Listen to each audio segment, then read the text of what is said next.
ఇకపై మీకు ఇష్టమైన ఫేవరెట్ సీరియల్స్ యొక్క ఫుల్ ఎపిసోడ్స్ యూట్యూబ్లో అందుబాటులో ఉండవు. కేవలం సన్నెక్స్లో మాత్రమే ఫ్రీగా చూడొచ్చు. దానికి బుద్ధి చెప్పి నా కొడుకుని తీసుకురండి.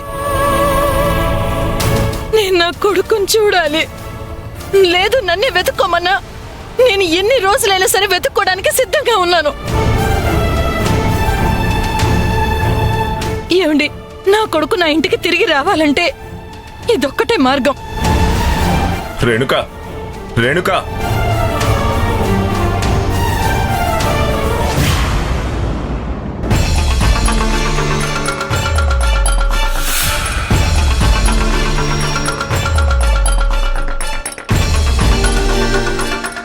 సంధ్య, అత్తయ్య గారితో మాట్లాడొచ్చావా?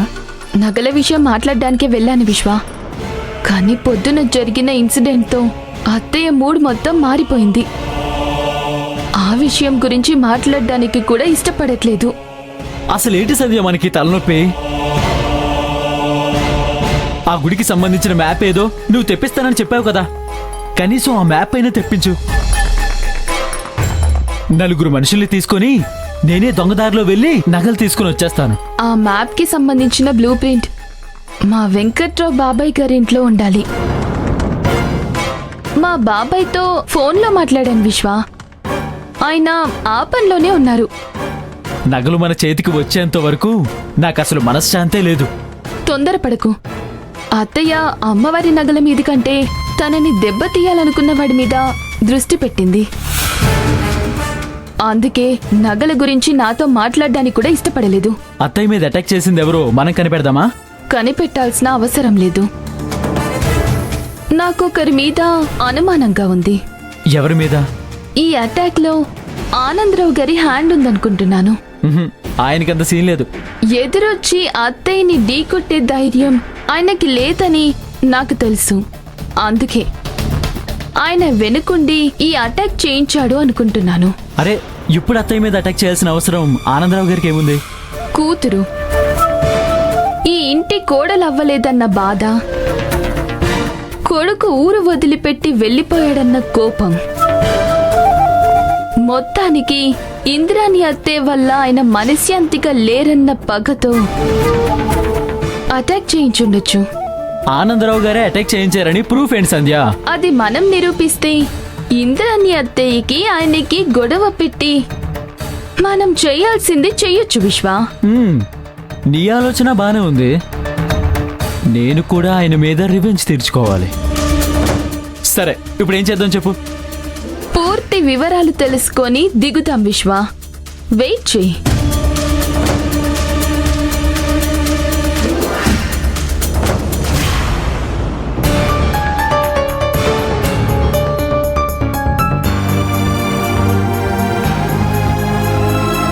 ఏం చేస్తున్నావు వాణి? భోజనం టైం అవుతుంది కదా అని వంట చేయడానికి కూరగాయలు తరుగుతున్నాను. ఈ మధ్య మనుషుల్ని చంపాలని సుపారీ కూడా ఇస్తున్నట్టున్నావు. ఏమంటున్నావు శ్రావణి? సత్తిపండన్నయ్యకి అత్తయ్య మీద కత్తి విసిరమని నువ్వు సుపారీ ఇచ్చావు కదా,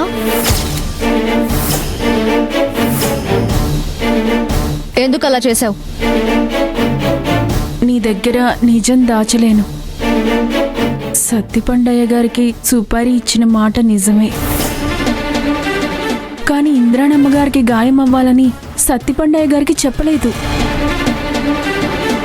ఇంద్రాణి అమ్మగారు నిన్ను ఇబ్బంది పెడుతున్నారు కదా, ఆవిడ్ని భయపెట్టాలని సత్తిపండయ్య గారికి సుపారీ ఇచ్చాను.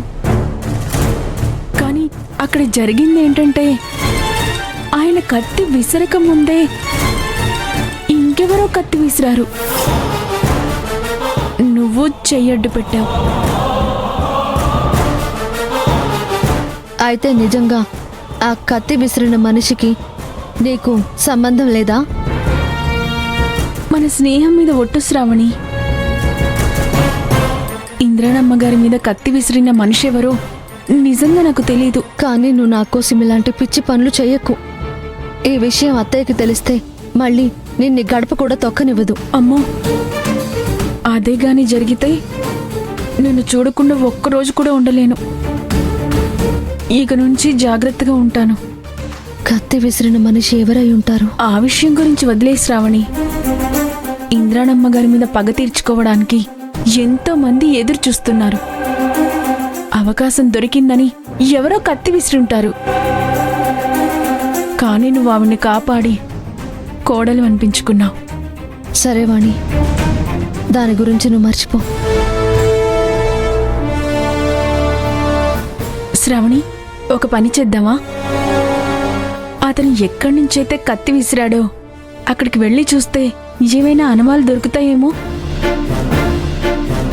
కరెక్టే, పద వెళ్ళి చూద్దాం.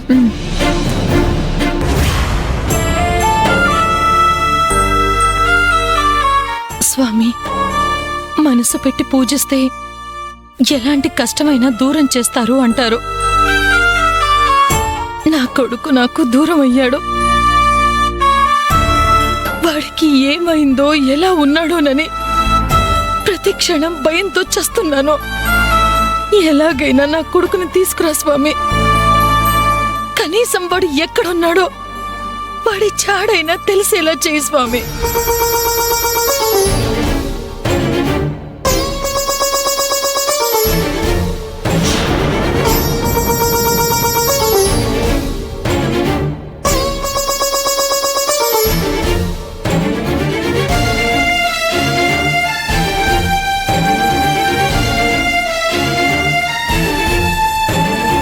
రేణుక,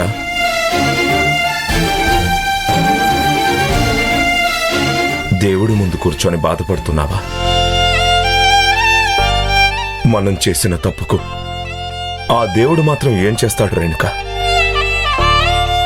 ఆ సంధ్య ఇంద్రాణి సాయం తీసుకొని మన రాజేష్ని మోసం చేసింది. ఇప్పుడు మనం ఎన్ననుకున్నా లాభం లేదు. నువ్వు వాడి గురించి వదిలే. నువ్వు భోంచేసి 2 రోజులవుతోంది. వచ్చి భోంచే రేణుక. భోజనం మాట అటుంచండి. వాణ్ణి నా కళ్ళ ముందు ఉంచేంత వరకు పచ్చి మంచినీళ్ళు కూడా ముట్టుకోను. వెళ్ళండి ఇక్కడి నుంచి. నాకు నా కొడుకు కావాలి. వెళ్ళి ఎక్కడున్నా సరే వాణ్ణి వెతికి తీసుకురండి. నా కొడుకు రాకపోతే నాకు ఎవరు అక్కర్లేదు. అది కాదే, నువ్వు టైంకి భోంచేయకపోతే నీ ఆరోగ్యమే కదా పాడవుతుంది. తరువాత మన కొడుకు వచ్చినా చూడ్డానికి మనం ఉండాలి కదా. కబుర్లు చెప్పకుండా ముందు మన కొడుకు ఎక్కడున్నాడో వెళ్ళి వెతకండి. సరే, నువ్వు చెప్పినట్టే వెతుకుతాను. నువ్వు వచ్చి భోంచే రేణుక. మన రాజేష్ గురించి నువ్వేం కంగారు పడకు. వాణ్ణి నేను తీసుకొస్తాను. ఒకసారి చెప్తే మీకు అర్థం కాదా? నా కొడుకు ఇంటికి రావాలి.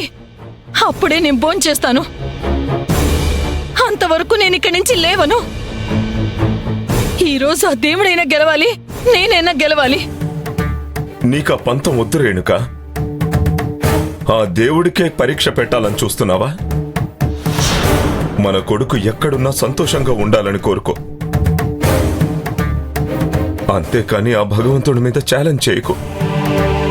నా కొడుకుని తీసుకొస్తేనే ఈ భగవంతుణ్ణి నేను నమ్ముతాను. లేదంటే ఇక్కడే ఇలాగే చచ్చిపోతాను. రేణుక, నా కొడుకు ఎలా ఉన్నాడో తెలియకుండా నేను ప్రశాంతంగా ఎలా తినగలనండి? నా అదృష్టం బాగుంటే నేను చచ్చేలోపైనా నా కొడుకు మొహం చూస్తాను. లేదా నాకు అదృష్టం లేదనుకొని ఆ బాధతోనే చచ్చిపోతాను. చచ్చిన తర్వాత కూడా ఆ సంధ్యని మాత్రం ప్రశాంతంగా బ్రతకనివ్వను. నా ఉసురు పోసుకుంది, ఇంతకింత అనుభవిస్తుంది. ఇక ఆపు రేణుక. నువ్వెందుకలా మాట్లాడుతున్నావు? అవునండి, అది మన కుటుంబానికి అన్యాయం చేసింది. చూస్తూ ఉండండి, అది కూడా అన్ని బాధలు అనుభవించి చావాల్సిందే. మంచిది, అలాగే జరగాలని కోరుకుందాం. ముందైతే నువ్వు భోంచి పద. మీకెన్నిసార్లు చెప్పాలండి? వాడు లేకుండా నేను ముద్ద కూడా ముట్టను. ఈ రోజు నుండి వాడి కోసం ఉపవాసం ఉంటాను. మధ్యలో మీరొచ్చి నన్ను ఇబ్బంది పెట్టకండి. నిజంగా దేవుడని వాడే ఉంటే నా కొడుకు ఇంటికి తిరిగి వస్తాడు, అంతే. రాలేదనుకోండి, ఇక నాకు మీకు ఏ సంబంధం లేదు. ఈ ఇంటితో నా రుణం తీరిపోయిందనుకోండి. ఇప్పుడు ఎవరు చెప్పినా అమ్మ వినే పరిస్థితిలో లేదు.